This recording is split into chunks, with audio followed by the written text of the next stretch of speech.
Hello, আসসালামু আলাইকুম everyone, কেমন আছেন সবাই? আশা করি অনেক ভালো আছেন। তো আজকে আমি আপনাদের সাথে আমার আরেকটি নিউ ব্লগ ভিডিও শেয়ার করব। এখানে আমার আম্মু বাজার করে এনেছে, 3-4 পদের বাজার এনেছে। এখানে ফার্স্টে এটা হচ্ছে লাল মুরগি, যে লাল মুরগিটা আছে ওটা। তারপরে হচ্ছে এখানে চিংড়ি মাছ আমাদের সকলেরই ফেভারিট একটা খাবার। আমার তো খুবই ফেভারিট চিংড়ি মাছটা। আর এখানে হচ্ছে গরুর মাংস, আমার আব্বুর পরিচিত দোকান। গরুটা নাকি সকালেই জবাই হয়েছে, তো আমার আব্বুর জন্য আগ থেকে জবাই করার পরে প্যাকিং করে রাখছে।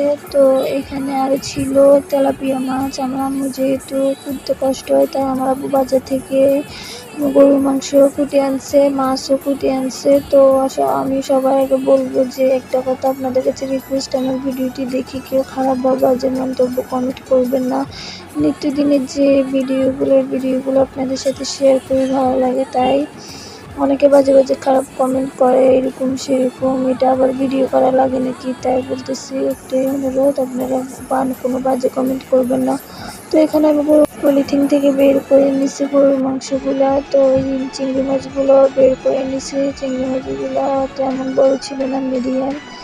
তো তারপরে যে লাল মুরগিটা বের করে নিছি। মুরগিটা আমার ড্রেসিং করে আনছে, ভিতরে নাড়িভুড়ি সব ফেলে দিছে। আমার কাছে এই মুরগিটা খেতে আমার কাছে খুবই ভালো লাগে। এটা চামড়াটা আমার কাছে অত্যন্ত জনপ্রিয় একটা খাবার।